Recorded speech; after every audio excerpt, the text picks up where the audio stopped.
Hello everyone, welcome to Jain निगी mathematics. दोस्तों आज की वीडियो में बात करेंगे एलटी ग्रेड भर्ती के विज्ञापन के बारे में। फाइनली दोस्तों एलटी ग्रेड भर्ती का विज्ञापन जारी हो चुका है। इसकी पूर्व में हमने आपको सूचना दी थी कि 28 जुलाई से विस्तृत विज्ञापन जारी होने वाला है। आज से दोस्तों आवेदन आपके शुरू हो चुके हैं। कुल मिलाकर पद हैं 7466, जो कि एक बहुत बढ़िया मौका आपके लिए निकल कर आ रहा है। एलटी गणित के भी दोस्तों इसमें आपको बम्पर पद देखने को मिलेंगे। आज हम दोस्तों इसकी परीक्षा पैटर्न, आयु सीमा, शुल्क और कौन कौन इसके लिए अप्लाई कर सकते हैं, क्या क्या इसमें पूर्व से बदलाव हुए हैं, क्योंकि काफ़ी सारे दोस्तों इसमें बदलाव हुए हैं, आज उसके बारे में दोस्तों चर्चा करने वाले हैं। तो चलिए आज की वीडियो को शुरू करेंगे। आज से दोस्तों आप आवेदन इसमें शुरू कर पाएंगे। चलिए शुरू करते हैं।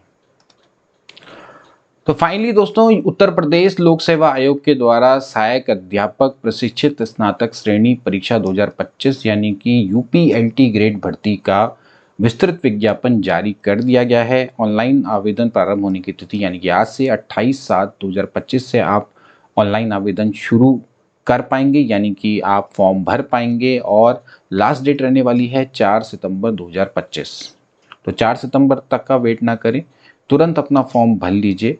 सबसे पहले आपको ओटीआर करना है। ओटीआर पंजीकरण वन टाइम रजिस्ट्रेशन होता है, उसके बाद ही फिर आप दोस्तों इसको अप्लाई कर पाएंगे। आप लोग जानते हैं ऑनलाइन फॉर्म कैसे भरे जाते हैं, नहीं जानते हैं तो दोस्तों आप आसानी से किसी भी साइबर कैफ़े में जाके इसको भरवा लीजिएगा और जो ओटीआर है उसको पहले टाइमली कर लीजिएगा, क्योंकि उसके बाद भी आपको 2 दिन का समय लग रहा है फॉर्म भरने के लिए। इसमें जो जो महत्वपूर्ण चीज़ें हुई हैं उसके बारे में बात करेंगे। हालांकि मैं काफ़ी चीज़ें आपको पहले ही बताया था और जैसा मैंने आपको बताया था काफ़ी सारी एक्सपेक्टेड वैसा ही हुआ है।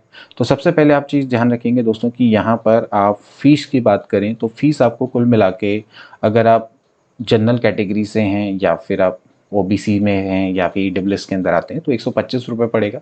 एससी एसटी से हैं तो फिर आपको 65 रुपये पड़ने वाला है। दिव्यांगजन में 25 रुपये है। भूतपूर्व सैनिक में 65 रुपये पड़ने वाला है। ठीक है, रिक्तियों की संख्या की दोस्तों हम बात करें तो यहाँ पर आपको देख सकते हैं दोस्तों, यहाँ पर मैं आपको थोड़ा जूम करके दिखा देता हूँ। रिक्तियों की जो संख्या है दोस्तों वो है 7466। ओके, जिसमें राजकीय विद्यालयों में जो पुरुष शाखा है उसके लिए 4860 रिक्तियाँ हैं, महिला शाखाओं के लिए 2525 रिक्तियाँ हैं। दिव्यांगजन सशक्तिकरण विभाग के अंतर्गत भी आपकी कुल मिला के 81 दोस्तों यहाँ पर रिक्तियाँ रहने वाली हैं।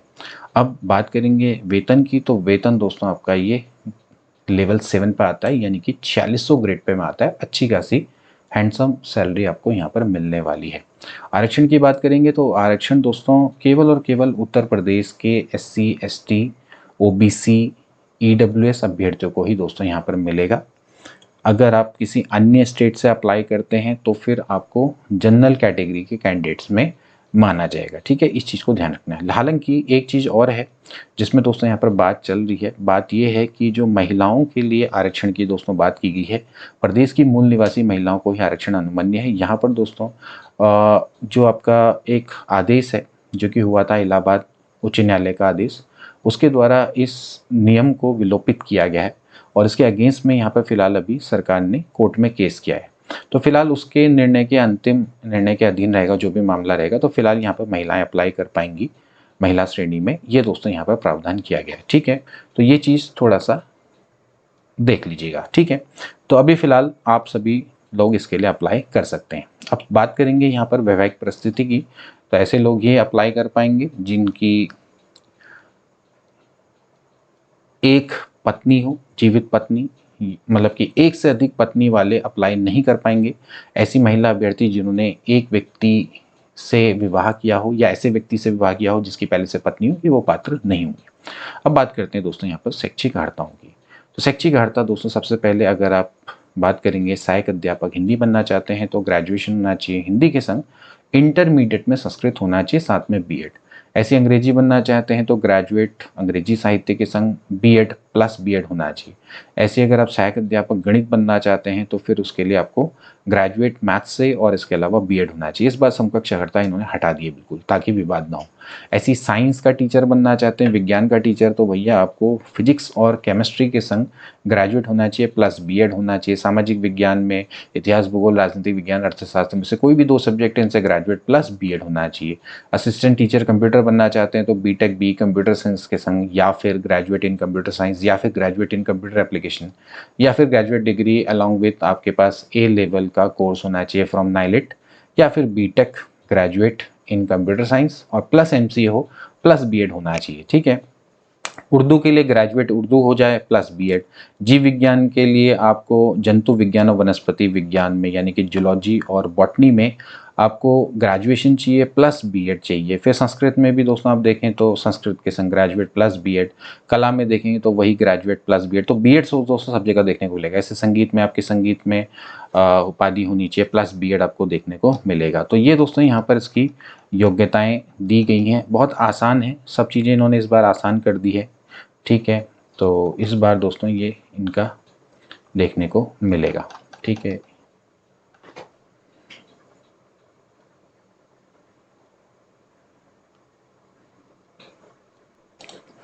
ऐसे दोस्तों अगर आप वाणिज्य की बात करें तो आपको वाणिज्य में स्नातक की उपाधि और इसके अलावा आपको बीएड होना चाहिए। शारीरिक शिक्षा की बात करें तो फिर वही फिजिकल एजुकेशन में अगर आपने दोस्तों वही स्नातक की उपाधि है प्लस आपको बीएड होना चाहिए या बीपीएड। ठीक है, बीपीएड चलता है वैसे तो यहाँ बीपीएड है बीपी। इसके अलावा दोस्तों अगर मैं बात करूँ गृह विज्ञान की तो गृह विज्ञान में स्नातक की उपाधि प्लस बीएड, और फिर ऐसी कृषि या उद्यान कर्म में आपको स्नातक की उपाधि और बीएड। अब ये जो कृषि वाला है पोस्ट ये केवल पुरुषों के लिए निकली हुई है, महिलाओं के लिए नहीं निकली हुई है। ठीक है, इसके बाद फिर दिव्यांगजन सशक्तिकरण विभाग है, उसके अंतर्गत भी दोस्तों यहाँ पर विशेष योग्यता रखी गई है।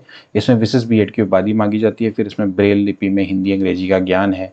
ठीक है, और फिर आरसीआई में पंजीकरण दोस्तों मांगा जाता है। ओके, अब दोस्तों बात करेंगे आयु सीमा की। तो आयु सीमा दोस्तों यहाँ पर रहने वाली है न्यूनतम 21 वर्ष, अधिकतम दोस्तों आपकी 40 वर्ष रहने वाली है। इसमें आपको ऊपरी आयु सीमा में छूट मिलेगी अगर आप उत्तर प्रदेश की अनुसूचित जाति, अनुसूचित जनजाति, पिछड़ा वर्ग या फिर कुशल खेल के यहाँ खिलाड़ी हैं या फिर राज्य कर्मचारी हैं या फिर यहाँ के टीचर्स हैं, तो फिर आपको यहाँ पर छूट मिल जाएगी। लेकिन वो केवल और केवल उत्तर प्रदेश के ही लोगों को यहाँ पर मिल पाएगी। इसको यहाँ पर आपने ध्यान रखना है। ओके, अब बात करते हैं कुछ महत्वपूर्ण पॉइंट्स। अब दोस्तों बात करेंगे हम परीक्षा के पैटर्न के बारे में। देखिए, पहले परीक्षा के पैटर्न को डिस्कस करने से पहले यहाँ पर समझ लीजिए परीक्षा आपकी 2 पैटर्न में होने वाली है, उसको हम आगे बताएंगे। इसमें आपका प्री और मेंस दोस्तों होने वाला है। सबसे पहले दोस्तों ध्यान रखेंगे कि जो प्रारंभिक परीक्षा है वो आपकी ऑब्जेक्टिव टाइप होने वाली है, यानी कि वस्तुनिष्ठ प्रकार की। और जो आपकी फिर इसके बाद जो नेक्स्ट यानी कि जो सेकंड फेज होगा उसमें जो आपकी परीक्षा होगी वो आपकी परंपरागत प्रकार की होने वाली है, यानी कि सब्जेक्टिव टाइप। ओके, तो पहले देख लीजिए कि इसमें नेगेटिव मार्किंग का भी दोस्तों प्रावधान किया गया है, यानी कि आपके पास 4 वैकल्पिक उत्तर होंगे। दंड के लिए आपको 1/3 अंक दोस्तों काटा जाएगा। यहाँ पर प्रत्येक अंक दोस्तों आपका प्रत्येक प्रश्न 2 अंक का दोस्तों रखा गया है, तो 2/3 मार्क्स दोस्तों आपके कट जाएंगे अगर आप गलत उत्तर देते हैं। ठीक है, तो ध्यान रखना है कि यहाँ पर नेगेटिव मार्किंग भी रहने वाली है। इसके अलावा दोस्तों एक और महत्वपूर्ण दोस्तों यहाँ पर चीज़ है कि अगर आप चाहे प्रारंभिक परीक्षा के लिए अप्लाई करते हैं या फिर उसके बाद आप मुख्य परीक्षा लेते हैं, तो इन दोनों में आपको न्यूनतम यानी कि मिनिमम एफिशिएंसी स्टैंडर्ड इसके लिए निर्धारित दोस्तों यहाँ पर किया गया है। दक्षता मानक, न्यूनतम दक्षता मानक 40% अंक दोस्तों लाने पड़ेंगे अगर आप जनरल कैटेगरी से बिलोंग करते हैं तो। ठीक है, तो 40% से कम करेंगे अंक तो फिर आपको दोस्तों यहाँ पर चयन सूची में सम्मिलित ही नहीं किया जाएगा, मेरिट के लिए कंसीडर ही नहीं किया जाएगा, अनर्ह कर दिया जाएगा। ठीक है, तो डिस्क्वालीफाई होने से बचना है तो 40% अंक लाना अनिवार्य है, चाहे आप प्रारंभिक परीक्षा की बात करें या फिर मुख्य परीक्षा, दोनों में अलग अलग लाना पड़ेगा। ठीक है, अगर आप SC ST से बिलोंग करते हैं उत्तर प्रदेश में तो फिर आपको दोस्तों यहाँ पर छूट मिल जाएगी, वहां पर फिर आपको 35% अंक लाने पड़ेंगे। तो ये चीज़ 2 चीज़ें ध्यान रखना है कि नेगेटिव मार्किंग भी है और प्लस आपको यहाँ पर मिनिमम न्यूनतम दक्षता मानक भी यहाँ पर रखा गया है। जनरल कैटेगरी के लिए 40% का दोस्तों यहाँ पर रखा गया है, इसको बहुत अच्छे से ध्यान रखेंगे। अब दोस्तों बात करेंगे परीक्षा पैटर्न की। तो अब दोस्तों हम बात करेंगे यहाँ पर परीक्षा पैटर्न की। तो परीक्षा पैटर्न दोस्तों आप यहाँ पर देख सकते हैं, सहायक अध्यापक प्रशिक्षित स्नातक का पुरुष हो चाहे महिला शाखा हो दोस्तों, यहाँ पर पहले आपकी प्रारंभिक परीक्षा होने वाली है जिसमें आपसे सामान्य अध्ययन और यहाँ पर आप देख सकते हैं के प्रश्न पूछे जाएंगे। तो सामान्य अध्ययन दोस्तों यहाँ पर आपका सामान्य अध्ययन में आपका दोस्तों सबसे पहले देखा जाए तो आपके 30 मार्क्स का तो दोस्तों यहाँ पर आपसे सामान्य अध्ययन यहाँ पर पूछा जाने वाला है। मतलब कहने का मतलब है कि सामान्य अध्ययन के दोस्तों आपके 30 प्रश्न रहेंगे और फिर आपका दोस्तों यहाँ पर जो वैकल्पिक मुख्य विषय रहेगा, जैसे कि अगर आप LT गणित के लिए अप्लाई करते हैं तो ये दोस्तों आपका पैटर्न रहने वाला है। इसमें आपसे कुल मिला के 150 प्रश्न पूछे जाएंगे। इसमें आपके सामान्य दिन के 30 प्रश्न रहेंगे और आपके जो गणित है, गणित के आपके 120 प्रश्न रहने वाले हैं। कुल मिला के आपका 300 मार्क्स का दोस्तों पेपर होने वाला है। 2 घंटे का दोस्तों समय मिलेगा। पहले केवल और केवल यही पेपर हुआ करता था, इसी के आधार पर सिलेक्शन हो जाता था, लेकिन इस बार इन्होंने मुख्य परीक्षा भी डाल दी है। ओके, तो ये जो चरण है इसमें आपके सभी जो प्रश्न होंगे वो वस्तुनिष्ठ प्रकार के होंगे। ओके, जो यहाँ पर उत्तीर्ण होंगे फिर उसके बाद द्वितीय चरण में पहुंच पाएंगे, यानी कि मुख्य परीक्षा जो कि परंपरागत प्रकार की होने वाली है। ओके, अब जैसे बात करेंगे सहायक अध्यापक या सामाजिक विज्ञान की बात करेंगे, तो वहाँ पर आपके 4 खंड आपको देखने को मिलेंगे, भूगोल, इतिहास, अर्थशास्त्र और नागरिक शास्त्र, जिनमें प्रत्येक खंड में आपके 60-60 प्रश्न होंगे। उसमें से आपको किन्हीं 2 खंडों का उत्तर देना होगा। जैसे कि आप अर्थशास्त्र और नागरिक शास्त्र चुनते हैं तो 60 प्रश्न अर्थशास्त्र के, 60 प्रश्न नागरिक शास्त्र के आपको करने होंगे। ठीक है, लेकिन जिनमें केवल एक ही विषय जैसे एलटी गणित है, तो यहाँ पर आपको गणित के 120 प्रश्न देखने को मिलने वाले हैं और 30 प्रश्न है आपके दोस्तों यहाँ पर सामान्य अध्ययन के। सामान्य अध्ययन में दोस्तों सभी होगा, history, geography, current affairs, economics, है ना, नागरिक शास्त्र, सभी दोस्तों इसमें होने वाला है। तो ये बहुत बड़ा पोर्शन है, लेकिन ये दोस्तों सबसे बेस्ट है कि आप केवल और केवल अपने सब्जेक्ट में अगर बढ़िया है तो फिर आप यहाँ पर सिलेक्शन ले लेंगे। उसके बाद दोस्तों बात करेंगे द्वितीय चरण की। तो देखिए द्वितीय चरण है वो मुख्य परीक्षा है और ये आपकी दोस्तों क्या रहने वाली है, परंपरागत प्रकार की दोस्तों यहाँ पर रहने वाली है। अब इस परंपरागत प्रकार में आपका एक ही प्रश्न पत्र रहेगा। इसमें प्रश्नों की संख्या रहेगी कुल मिला के 20। ओके, 10 प्रश्न आपसे लघु उत्तरीय पूछे जाएंगे, 10 प्रश्न आपके क्या होंगे, थोड़ा विस्तृत उत्तर टाइप के होंगे या दीर्घ उत्तर होंगे। इसमें जो लघु उत्तरीय प्रश्न है वो आपका हर क्वेश्चन 8 मार्क्स का होगा, तो 80 मार्क्स के आपके लघु उत्तरीय होंगे और जो आपके विस्तृत उत्तरीय प्रश्न होंगे वो हर क्वेश्चन 12 मार्क्स का होगा, तो उसमें आपके टोटल मिला के 120 मार्क्स हो गए, यानी कि 200 मार्क्स का दोस्तों आपका ये मुख्य परीक्षा रहने वाली है। इसके लिए समय आपको 3 घंटे का मिलने वाला है। तो ध्यान रखेंगे प्रश्न कितने रहेंगे इसमें, 20। अब ये सारे के सारे क्या होंगे, परंपरागत टाइप के होंगे, यानी कि इसमें थोड़ा लंबे आंसर आपको देने पड़ेंगे। जैसे आपसे गणित है तो गणित में आपको प्रश्न को पूरा सॉल्व करके बताना होगा। ठीक है, स्टेप बाय स्टेप जैसे आप कॉलेज में अपना एग्जाम देते थे तो वैसा रहने वाला है। तो ध्यान रखना है कि दोस्तों इसमें आपके 10 प्रश्न रहेंगे शॉर्ट आंसर टाइप, हर क्वेश्चन होगा 8 मार्क्स का। 10 क्वेश्चन होंगे लॉन्ग आंसर टाइप, हर क्वेश्चन का मार्क्स होगा 12 मार्क्स का। तो कुल मिला के 200 प्रश्न दोस्तों यहाँ पर रहने वाले हैं। ठीक है, तो इस तरह से यहाँ पर लिखा, शब्दों की सीमा भी लिखी 125, 200। अब गणित में तो शब्दों की सीमा का कोई अर्थ नहीं है, उसमें तो आपका जैसा प्रश्न रहेगा उस हिसाब से उसको आप करते चले जाएंगे। ठीक, ऐसी दोस्तों अगर आप देखें दिव्यांजन सशक्तिकरण विभाग, तो वहाँ पर भी दोस्तों परीक्षा योजना दी गई है। वहाँ पर आपका प्रथम चरण है प्रारंभिक परीक्षा का, फिर द्वितीय चरण है, तो वहाँ पर आपके 2 प्रश्न पत्र हैं, प्रथम प्रश्न पत्र और द्वितीय। जैसे जनरली क्या रहेगा, हमारा जो मेन फोकस है वो तो हमारा सहायक अध्यापक जो आपका नॉर्मल वाला है, तो उसी पर अगर देखा जाए तो यही दोस्तों चरण है, प्रथम चरण, द्वितीय चरण। द्वितीय चरण में भी केवल और केवल 1 प्रश्न पत्र है, लेकिन यहाँ पर आपको 2 प्रश्न पत्र देखने को मिल जाएंगे। एक में विशिष्ट अर्थता से संबंधित भी आपके यहाँ पर योजना, मतलब उससे संबंधित दोस्तों आपसे प्रश्न पूछे जा सकते हैं। ठीक है, तो अगर आप देखें तो दोस्तों इस बार जो परीक्षा पैटर्न है उसमें प्री और मेंस का दोस्तों यहाँ पर ले आए हैं। प्री तो सेम पिछले बार की तरह ही है जैसा कि पिछले बार हुआ करता था, और इस बार दोस्तों इन्होंने मेंस जोड़ दिया है। लेकिन मेंस में भी दोस्तों ध्यान रखेंगे तो आपका सब्जेक्ट ही इंपॉर्टेंट रोल यहाँ पर प्ले करने वाला है। अगर आप इसको ध्यान से देखें तो जो आपका प्री है दोस्तों आपका 300 मार्क्स का रहने वाला है, 200 मार्क्स का दोस्तों आपका सब्जेक्ट मेंस रहने वाला है। इसमें अगर आप सब्जेक्ट का भार देखें तो इसमें अगर आप देखें तो भाई 30 आपसे प्रश्न पूछे जाएंगे जीके जीएस के, तो कुल मिला के 60 नंबर का जीके जीएस रहने वाली है। और यहाँ पर अगर आप देखते हैं तो भैया 500 मार्क्स में से 60 मार्क्स हटा दो तो कुल मिला के 440 मार्क्स का तो आपका सब्जेक्ट ही रहने वाला है। तो 440 मार्क्स, यानी कि जो बंदा अपने सब्जेक्ट में बहुत बढ़िया होगा वो इस पेपर को आसानी से क्वालिफाई कर लेगा, क्योंकि आप देख सकते हैं यहाँ पर आपसे सामान्य अध्ययन के 30 प्रश्न पूछे जाएंगे, यानी कि 60 मार्क्स के ये हो गए, और इसके बाद 120 प्रश्न उसके आपके सब्जेक्ट के, 240 मार्क्स यहाँ हो गए। और बाकी ये तो पूरा सब्जेक्ट का ही पेपर है, तो ये आपका 200 मार्क्स का हो गया। तो देखा जाए तो 440 मार्क्स और 60 मार्क्स, तो ये तो नगण्य है। अगर आप इसमें अच्छे हैं तो फिर आपको कोई आवश्यकता ही नहीं है। तो एलटी गणित वालों के लिए एक बहुत अच्छा मौका निकल के आ रहा है, केवल और केवल मैथ्स पढ़नी है और आपके पास एक बहुत बढ़िया मौका दोस्तों निकल के आ रहा है। अब दोस्तों इसके मैं सिलेबस की बात करूं, और इसका सिलेबस दोस्तों वही है जो मैंने आपको बताया था। इसमें कोई भी परिवर्तन नहीं हुआ। देखिए सभी सब्जेक्ट का दोस्तों सिलेबस रखे हैं, जैसे कि भूगोल है, अर्थशास्त्र है, ठीक है। अब थोड़ा सा जैसे भाई एसएसटी वाले हैं तो उनको 2 सब्जेक्ट पढ़ने पड़ेंगे, क्योंकि उनको भूगोल भी पढ़ना पड़ेगा या जो भी उनका कॉम्बिनेशन रहेगा, या इतिहास पढ़ना पड़ेगा, ठीक है। ऐसी जैसे कोई साइंस वाला है तो उसको फिजिक्स और केमिस्ट्री पढ़नी पड़ेगी, ठीक है। बट मैथ्स वालों के लिए इस बार जरा सा अच्छे है खबर, ठीक है। उत्तराखंड एलटी के जस्ट विपरीत यहाँ पर उनका अच्छा है कि केवल और केवल उनको गणित पढ़नी है।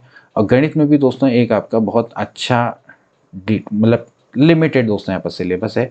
यहाँ पर आप देख सकते हैं कि इसमें बीज गणित, वास्तविक विश्लेषण, सदिश विश्लेषण, कॉम्प्लेक्स एनालिसिस, फलन, ज्यामिति और सांख्यिकी प्रायिकता दोस्तों यहाँ पर दी गई है। इसको मैं थोड़ा सा आपको इंग्लिश में दिखा देता हूँ। तो दोस्तों अब हम बात करेंगे सिलेबस आपकी, जो आपका वैकल्पिक विषय रहने वाला है, चाहे प्री हो चाहे मेंस हो, यही दोस्तों आपका सिलेबस रहने वाला है, जो कि और भी अच्छी बात है। इसमें दोस्तों आपसे देखिए क्या क्या पूछा जाएगा। आपसे एलजेब्रा पूछी जाएगी, भाई एलजेब्रा हम सभी पढ़ते हैं, इसमें theory of equation, AP, GP, HP, इस संबंध में दोस्तों ये और ये वही सिलेबस है सेम टू सेम जो कि पिछले बार एलटी ग्रेड भर्ती का था, ठीक है। इसमें आपको सभी जैसे कि एक्सपोनेंशियल, लॉगरिथमिक सीरीज है, अलजेब्रा ऑफ सेट्स हैं, ये सभी दोस्तों आपको देखने को यहाँ पर मिलेगा। इसके अलावा आपको ग्रुप थ्योरी भी दोस्तों देखने को मिलेगी, मैट्रिक्स भी है दोस्तों इसमें, और ये कैले हैमिल्टन थ्योरम तक दोस्तों जाता है। रियल एनालिसिस की बात करें तो इसमें दोस्तों आपके कन्वर्जन, डाइवर्जेंस दोस्तों, इसके अलावा Raabe test, logarithmic test, De Morgan, Bertrand test, ये सभी दोस्तों देखने को मिलेगी, अल्टरनेटिव सीरीज और लेबनिज सीरीज, ओके। फिर वेक्टर एनालिसिस है दोस्तों, ये भी आपका ग्रेडियंट, डाइवर्जेंस कल तक जाता है। कॉम्प्लेक्स एनालिसिस की बात करें तो Cauchy Ramon equation, analytic function, harmonic function, सब दोस्तों आपको पढ़ना पड़ेगा। ग्रेजुएट लेवल भी है इसमें काफ़ी हद तक। फिर इसके बाद कैलकुलस है, कैलकुलस में भी दोस्तों आपका डिफरेंशिएबिलिटी है, फिर इसके बाद इंटीग्रेशन है, सभी दोस्तों यहाँ पर देखने को मिल रहा है। बट बहुत अच्छा दोस्तों यहाँ पर इस सिलेबस है, ठीक है। Length of curve, surface area, volume of solid revolution, सब दिख रहा है। इसके अलावा डिफरेंशियल इक्वेशन फर्स्ट ऑर्डर और फर्स्ट डिग्री, बहुत लिमिटेड सिलेबस है डिफरेंशियल इक्वेशन का देखा जाए तो। फिर ज्योमेट्री है, ज्योमेट्री में भी दोस्तों आपका 2D 3D सभी है इसमें, ठीक है। एसिम्प्टोट्स ऑफ हाइपरबोला सभी दोस्तों यहाँ पर दिया हुआ है। इसके अलावा 3D का भी दोस्तों काफ़ी पॉइंट है, और साथ में स्पीयर, कोन एंड सिलेंडर, यानी कि थोड़ा ग्रेजुएट लेवल भी यहाँ पर दिया हुआ है। फिर स्टैटिस्टिक्स एंड प्रोबेबिलिटी है, जो कि बहुत बढ़िया है। Frequency distribution, graphical representation of statistical data, ये सब दोस्तों आपका बहुत बेसिक्स हैं, ठीक है। एंड देन उसके बाद ये दोस्तों आपका कहाँ तक जाता है, आपका number system, basic theory of algebra, triangle theorem, quadratic equation, trigonometry, coordinate geometry and field measurement. देखा जाए तो दोस्तों काफ़ी आपका बेसिक लेवल तक ये चला जाता है। स्टैटिस्टिक्स एंड प्रोबेबिलिटी भी आपका मल्टीप्लिकेशन और प्रोबेबिलिटी तक ही जाती है। तो इतना ही दोस्तों आपका ये लिमिटेड सिलेबस है, लेकिन काफ़ी इसमें आपको थोड़ा अच्छी मेहनत करनी पड़ेगी, क्योंकि जो क्वेश्चंस आएंगे वो अच्छे स्तर के दोस्तों यहाँ पर आ सकते हैं।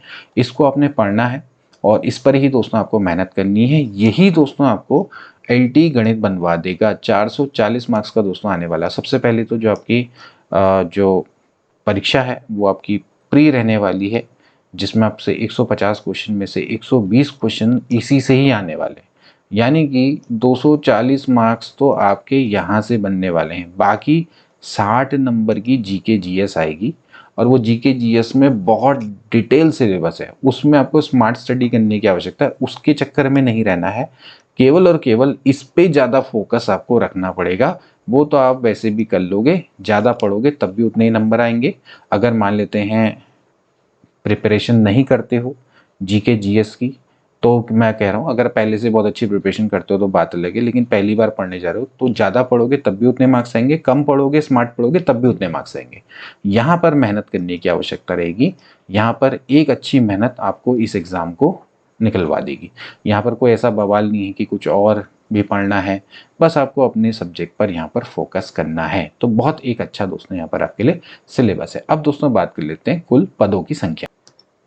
अब दोस्तों बात करेंगे यहाँ पर सब्जेक्ट वाइज जो डिटेल दी गई है। आप देख सकते हैं दोस्तों कि यहाँ पर वैकेंसी की, तो हिंदी में आप देख सकते हैं दोस्तों कि यहाँ पर वैकेंसी है 568, जिसमें अनरिजर्व कैटेगरी के लिए दोस्तों आपकी 230 सीटें यहाँ पर दी गई हैं। ऐसी दोस्तों आप देख सकते हैं कि इंग्लिश की 540 है, मैथ्स की आप देख सकते हैं 556 सीटें यहाँ पर दिखाई दे रही है। हमको केवल मैथ्स पे दोस्तों अगर फोकस करें तो देख सकते हैं कि अनरिजर्व कैटेगरी के लिए 226, 556 पद हैं केवल और केवल दोस्तों आपकी मेल ब्रांच के लिए।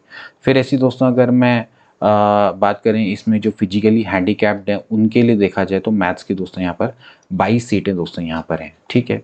ऐसी अगर दोस्तों बात करें कि यहाँ पर फीमेल ब्रांच की, तो फीमेल ब्रांच में अगर आप देखें तो मैथ्स की दोस्तों यहाँ पर आपकी 537 सीटें हैं, जिसमें अनरिजर्व के लिए 217 सीटें हैं।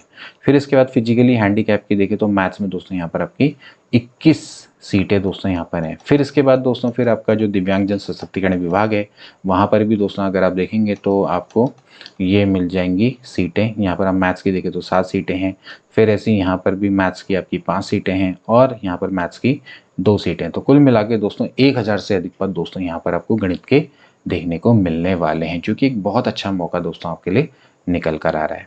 तो एक बहुत बढ़िया, एक अच्छे मनोयोग से दोस्तों आप तैयारी कर सकते हैं। इसमें आप चाहें तो हमारे संग भी जुड़ सकते हैं।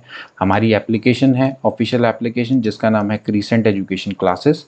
उसको आप दोस्तों तुरंत डाउनलोड कर सकते हैं और वहाँ पर दोस्तों आपको इससे संबंधित कोर्स भी देखने को मिल जाएगा, जो कि बिल्कुल डिटेल और आपके सिलेबस के अकॉर्डिंग आपको देखने को मिलेगा, जिसमें आपको यहाँ पर जो 120 क्वेश्चंस की मैथमेटिक्स है उसका दोस्तों आपको कंप्लीट सिलेबस वहाँ पर देखने को मिल जाएगा। तो आप क्रीसेंट एजुकेशन क्लासेस को भी डाउनलोड कर सकते हैं। लिंक दोस्तों यहाँ पर अबाउट सेक्शन में दिया गया है, उसको आप तुरंत डाउनलोड कर लीजिए। जल्दी वहाँ पर कोर्स लॉन्च हो जाएगा। मिलेंगे नेक्स्ट वीडियो में, तब तक के लिए take care and good bye.